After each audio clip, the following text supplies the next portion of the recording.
ఏంటి అసలు 10th క్లాస్కి సంబంధించినటువంటి విద్యార్థుల భవిష్యత్తుతోటి కూటమి ప్రభుత్వం ఆటలాడుకుంటుంది. వెంటనే నారా లోకేష్ని ఆ పదవి నుంచి తొలగించాలని చెప్పేసి జగన్మోహన్ రెడ్డి గారు చంద్రబాబు నాయుడిని డిమాండ్ చేశారు. సో వాస్తవంగా ఏంటి, మీ హయాంలో కూడా భారీ ఎత్తున వాల్యుయేషన్కి చాలామంది విద్యార్థులు అప్లై చేసుకున్నటువంటి పరిస్థితి, గతంలో జరిగినటువంటి విద్యా సంస్కరణలకి ఇప్పుడు జరుగుతున్నటువంటి విద్యా సంస్థలకు మధ్య వ్యత్యాసం కూడా చాలా ఉన్నటువంటి సిచ్యువేషన్ మనం చూస్తూ ఉన్నాం. మరి ఇలాంటి సందర్భంలో నిజంగా ఆ విద్యార్థులకు అన్యాయం జరుగుతుందనేదా మీ పోరాటం, లేకపోతే నారా లోకేష్ని టార్గెట్ చేయడమా? ఏంటి అసలు మీ వెనకున్నటువంటి ఉద్దేశం ఏంటి అసలు? రాజుగారు, ముందుగా అందరికీ నా నమస్కారాలు.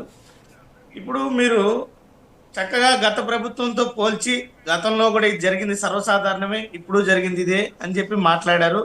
చక్కగా ఇంతకుముందు కాంగ్రెస్ అధికార ప్రతినిధి కూడా తెలుగుదేశం పార్టీ అధికార ప్రతినిధి మాదిరిగా నారా లోకేష్ గారిని ఆకాశానికి ఎత్తాడు.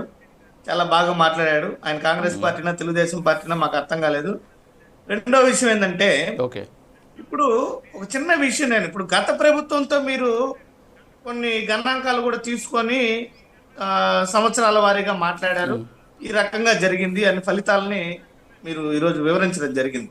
మరి ఇప్పుడు మన గతం గురించే మాట్లాడుకోవాలంటే, గత ప్రభుత్వం విద్యా వ్యవస్థలో తీసుకొచ్చినటువంటి సంస్కరణలను ఈ ప్రభుత్వం కొనసాగించలేదు. 8వ క్లాస్ విద్యార్థులకు ట్యాబ్లు ఇస్తే ఈ ప్రభుత్వం కూడా ఆపేసింది.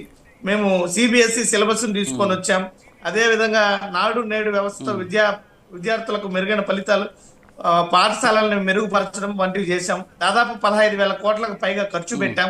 అంతేకాకుండా ఇంగ్లీష్ మీడియం తీసుకొని రావాలా, అదే విధంగా ఈ యొక్క నాణ్యమైనటువంటి విద్య ప్రతి పేదవాడికి పేదవాడి పిల్లలకు అందాలని చెప్పి అనేక సంస్కరణలు తీసుకొస్తే ఈ ప్రభుత్వం ఆ సంస్కరణలన్నింటినీ కూడా చెత్తపట్టులో పడేసినటువంటి పరిస్థితి. దీన్ని కూడా మీరు కొంచెం పరిశీలిస్తే బాగుంటుంది. ఇకపోతే ఇప్పుడు మీరు ప్రతి సంవత్సరం కూడా ఎంతమంది జవాబు పత్రాలను పునః పరిశీలించారు, మళ్ళీ వాటిలో ఎంత మార్పు వచ్చిందని చెప్పి మాట్లాడుతున్నారు. ఇక్కడ ఏ సంవత్సరంలో ఈ రకంగా వారంలోనే ఫలితాలని తీసుకొని రావాలని చెప్పి ఏ సంవత్సరంలోనో వైఎస్ఆర్ కాంగ్రెస్ పార్టీ తీసుకునింది మీ దృష్టికి వచ్చిందా?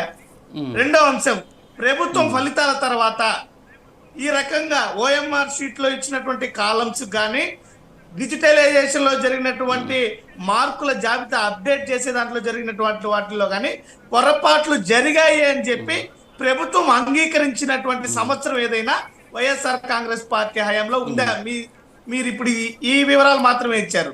ఏదైతే పునః పరిశీలనలో వచ్చినటువంటి మార్పులు, విద్యార్థులు ఎంతమంది దరఖాస్తు చేసుకున్నారని, మరి ఈ రకంగా ప్రభుత్వమే అంగీకరించినటువంటి మార్కుల వ్యత్యాసం కూడా చెప్పాను. మీ ప్రభుత్వం అంగీకరించదు కదా, వచ్చినటువంటి గణాంకాలు లెక్కలు చెప్పాను నేను మీకు. మీ ప్రభుత్వ హయాంలో వచ్చిన మార్కుల వ్యత్యాసం కూడా చెప్పాను. దరఖాస్తు చేసుకున్న వాళ్ళు లెక్కే చెప్పలేదు నేను. ఎన్ని మార్కులు వ్యత్యాసం వచ్చాయి, ఎన్ని పేపర్లో వ్యత్యాసం వచ్చింది, ఎంత పర్సంటేజ్ వచ్చిందని చెప్పాను. నేను దరఖాస్తు గురించి నేను చెప్పట్లేదండి. సురేష్ గారు, 5 మంది ఎవాల్యుయేటర్స్ మీద చర్యలు తీసుకున్నారు. ఒక్క నిమిషం, మీరు నన్ను ప్రశ్న అడిగారు కాబట్టి నన్ను ఆన్సర్ చేయనండి. 5 మంది ఎవాల్యుయేటర్స్ మీద చర్యలు తీసుకున్నారు. మీ హయాంలో వచ్చినటువంటి లెక్కలన్నీ ఇప్పుడు మీకు పంపిస్తాను, నేను స్క్రీన్ మీద చేస్తాను ఖచ్చితంగా. ఎంతమంది విద్యార్థులకి ఎన్ని మార్కులు తేడా వచ్చిందో కూడా నేను మీకు ఇప్పుడు స్క్రీన్ మీద నేను చూపిస్తాను నెక్స్ట్ క్యాండిడేట్ దగ్గరికి వెళ్ళేటటువంటి సందర్భంలో. అయితే మీరు ముందు నేను అడిగిన దానికి మీరు ఆన్సర్ చేయండి అంతే. మీరు నన్ను క్వశ్చన్ చేస్తే నేను మాట్లాడతాను ఇంకా.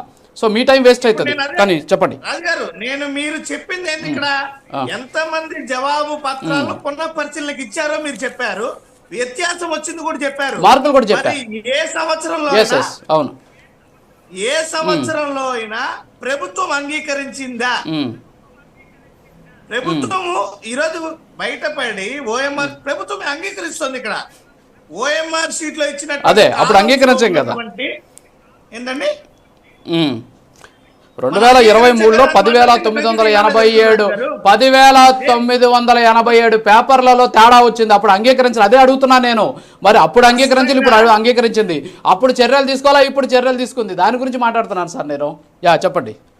1-2 మార్కులలో వ్యత్యాసాలు వచ్చి దానిలో మళ్ళీ 1-2 మార్కులు పెరుగుదల వస్తే దాన్ని అది సర్వసాధారణంగా సహజంగా జరిగేటువంటి మిస్టేక్ గా పరిగణిస్తాం. ఈ రకంగా ఓఎంఆర్ షీట్ లో ఇచ్చినటువంటి మార్కుల కన్నా ఏదైతే డిజిటలైజేషన్ అప్డేట్ చేశారో అది పూర్తిగా మారిపోయిందంటే అది తప్పు ఎవరిది? ప్రభుత్వాందే కదా. ప్రభుత్వం ఒక వ్యవస్థ ఓకే. ఎలాంటి వ్యవస్థని పెట్టుకుంది విద్యార్థులకి మార్కులు ఇవ్వడానికి? ఇది కరెక్ట్ అంటారా? మీరు ఎంతసేపు గత ప్రభుత్వ పరిశీలనలోనే తీసుకున్నారు, సంతోషం. గతంలో తప్పులు జరిగాయి, ఇప్పుడు తప్పులు జరిగాయని మీ ప్రజల ముందు ఉంచాలంటే సంతోషం, పర్వాలేదు.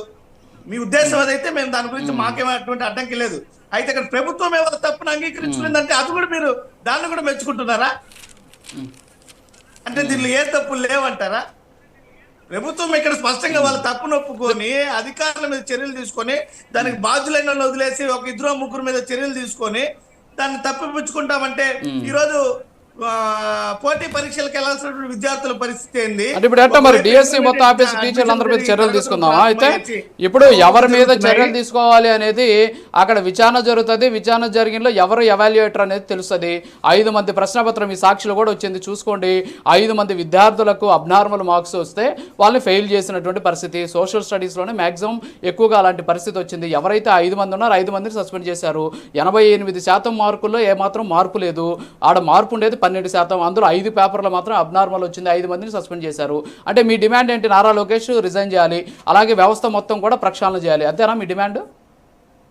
ఖచ్చితంగా ఇక్కడ ప్రభుత్వము ఒక చిన్న విషయం సార్, ఒకరికి తప్పు జరిగినది మన చట్ట వ్యవస్థలో ఏముంది? 100 మంది నిర్దోషులు తప్పించుకున్నా పర్లేదు, 100 మంది నిర్దోషులను తప్పుగా వేధించకూడదు, దోషులు మాత్రం తప్పించుకున్నా మన చట్టమే చెప్తుంది. మరి ఒక్కరైనా కూడా మనకు ముఖ్యమే. ఒక విద్యార్థి ఒక భవిష్యత్తు కాకుండా పోతుందా? నేనేమంటున్నానంటే ప్రభుత్వం అంగీకరించింది, పారదర్శకత లోపించింది. ఇక్కడ జరిగినటువంటి డిజిటలైజేషన్ కి ఓఎంఆర్ షీట్ లో ఇచ్చినటువంటి కాలమ్స్ లో ఎంటర్ చేసినటువంటి మార్క్స్ కి ఇక్కడ డిఫరెన్స్ వస్తుంది. అదే విధంగా కొంతమంది ఎవరైతే వాల్యుయేటర్స్ ఉన్నారో వారు ఆ కాలమ్స్ లో మార్కులు అనేది ఎంటర్ చేయకుండా వదిలేయడం కూడా జరిగింది. దాంట్లో మార్పులు లేకపోవడం వల్ల ఇక్కడ తేడాలు వచ్చాయని చెప్పేటువంటి స్పష్టమైనటువంటి వివరణ మనకు లభించింది. మరి ఇప్పుడు ఇక్కడ ఖచ్చితంగా వీళ్ళందరి మీద మొత్తం మీద జరిగినటువంటి ఫలితాలను మళ్ళా పునఃసమీక్షించాలనేది మా డిమాండ్. మళ్ళా ఒక పారదర్శకమైనటువంటి ఫలితాలను తీసుకొని రావాలా. స్పష్టంగా ఇవాళ ప్రతి విద్యార్థి ఈరోజు మానసిక వేదన గురయ్యేటువంటి పరిస్థితి ఉంటుంది. పిల్లలు ఈ 10వ తరగతి నుంచే మనం ఈరోజు నేను ఒక రాజకీయ పార్టీ కన్నా, మీరు ఒక జర్నలిస్ట్ గాను అనలిస్ట్ కాకుండా ఒక పేరెంట్ గా లేదా ఒక విద్యార్థిగా మనం మాట్లాడుకుంటే దాని బాధ ఏంటనేది తెలుస్తుంది. కాబట్టి ఇక్కడ రాజకీయాలు చూడాల్సినటువంటి అవసరం లేదు. స్పష్టంగా పారదర్శకమైనటువంటి పద్ధతిలో ఈ రకంగా రావాలి. ఇక రాబోయేటువంటి రోజుల్లోనే ఇలాంటి మిస్టేక్స్ జరగకుండా ఈ ప్రభుత్వం చర్యలు తీసుకోవాలా. ఖచ్చితంగా దీని నామమాత్రంగా చర్యలు తీసుకుని వదిలితే మాత్రం మేము అంగీకరించేటువంటి పరిస్థితి లేదు. ఎందుకంటే ఇది విద్యాశాఖ నారా లోకేష్ గారి దగ్గర ఉంది కాబట్టి నారా లోకేష్ గారి మీద మాత్రం, అంతేగాని నారా లోకేష్ గారిని టార్గెట్ చేయాలని మాకేం లేదు. విద్యాశాఖ మంత్రి ఆయన, బాధ్యులు ఆయన వస్తారు. ఏ శాఖ కింద ఎవరైనా తప్పులు జరిగితే ఆ శాఖ మంత్రి బాధ్యత వహించడం అనేది ఖచ్చితంగా జరగాల. మరి కాబట్టి మేము నారా లోకేష్ గారిని మాట్లాడాల్సి వస్తుంది, కానీ నారా లోకేష్ గారిని టార్గెట్ చేసి ఆయన మాట్లాడాలని మేము అంశాలను తీసుకొని రావట్లేదు. కాబట్టి ప్రభుత్వం పారదర్శకంగా మళ్ళీ ఒకసారి దీని మీద పునరాలోచన చేసుకుని ఏ రకంగా ఈ తప్పులన్నింటినీ కూడా సవరణ చేసుకోవాలి, రాబోయేటువంటి రోజుల్లో ఇలాంటి మళ్ళీ పునరావృతం కాకుండా ఏ రకంగా తీసుకోవాలనే వాటి మీద మంచిగా ఆలోచన చేసి ముందుకెళ్ళాలి. కానీ దీన్ని కూడా రాజకీయంతో ముడిపెడితే ఇది విద్యార్థుల భవిష్యత్తుతో చెలగాటమాడే ప్రమాదకరమైన పరిస్థితి. ఓకే సురేష్ గారు.